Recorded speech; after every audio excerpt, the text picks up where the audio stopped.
কিভাবে যে একটার পর একটা ইভিএম সরানোর পরিকল্পনা হয়েছে আগে সেই ভিডিওগুলো দেখে নিন। মালদায় সেখানে বাবনগোলায় ইভিএম বদলের অভিযোগ সামনে আসছে। ভোট শেষে একটি গাড়িতে নিয়ে যাওয়া হয় বুথে দুটি ইভিএম, যে গাড়িতে আগে থেকেই ছিল দুটি অব্যবহৃত ইভিএম। খবর পেয়ে ঘটনাস্থলে পৌঁছে যান বিজেপি প্রার্থী জুয়েল মুর্মু।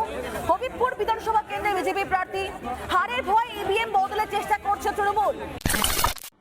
আজকে শালতড়া তিলুড়িতে 30টা মেশিন ইভিএম মেশিন তৃণমূলের নেতারা নিয়ে গাড়িতে নিয়ে ঘুরছিল, যে মেশিনগুলোতে ভোট হয়নি অন্য মেশিনে ভোট হয়েছে, এবং এই মেশিনগুলো আপনার জমা করতে যাচ্ছিল স্ট্রং রুমে। আমাদের ছেলেরা ওতে ওতে ছিল, ধরেছে। আমি প্রত্যেকটা ক্যান্ডিডেটকে অনুরোধ করছি সব দিকে গাড়ি ঘোরান।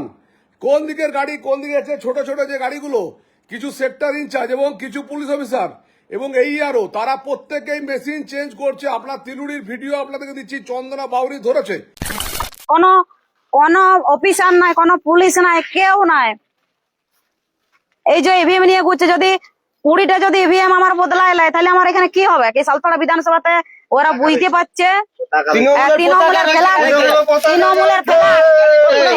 ফেলাগ দেখুন, এই যে তৃণমূলের ফেলাগ রয়েছে দেখুন। দেখুন এই ভিডিওগুলো গতকালকে থেকে ইন্টারনেটে ধুমধারাক্কাভাবে চলছে এবং বিভিন্ন লোকে আমাকে কমেন্টেও বলেছে যে প্লাবন ইভিএমও এরকমভাবে চুরিচামারি হচ্ছে, সেগুলো নিয়ে কোনো কিছু বলছো না কেন। এগুলো আমি গতকালকে দেখছিলাম, বাট এগুলো দেখে এক্স্যাক্টলি সত্যি কথা বলতে গেলে আমি অ্যাকশানের অপেক্ষা করছিলাম যে এগুলো নিয়ে কি হবে, এবার এগুলো হচ্ছেই বা কেন। তবে চিন্তা করবেন না, অ্যাকশান হয়তো সবার সামনে আসেনি কিন্তু তলে তলে হয়ে গিয়েছে, এবং শুধু তাই নয় ইভিএমে কোনো রকমের কোনো চুরিচামারি হয়নি, সেটাও শুনে নিন। ধন্যবাদ জানাবো বিশেষ করে ইলেকশন কমিশনারকে, এবং ধন্যবাদ জানাবো পশ্চিমবাংলার নাগরিককে।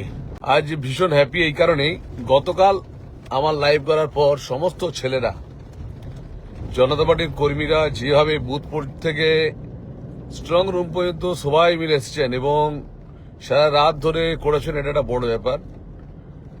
কোন রকম কারচুপি করতে পারেনি। তো এবার ইভিএম নিয়ে না কেউ কোনো রকমের চিন্তা করবেন না, কোনো চিন্তার কোনো কারণ নেই। কোনো জায়গায় কোনো রকমের কোনো দুর্ঘটনা ঘটলে তার অ্যাকশান সঙ্গে সঙ্গে হচ্ছে। হয়তো কিছু কিছু ঘটনা সামনে আসছে না, আর সেগুলো আসাও ঠিক নয়, তো চিন্তা করবেন না। ইভিএম নিয়ে চিন্তা ভুলে যান এবং 4 তারিখ সন্ধ্যের অপেক্ষা করুন।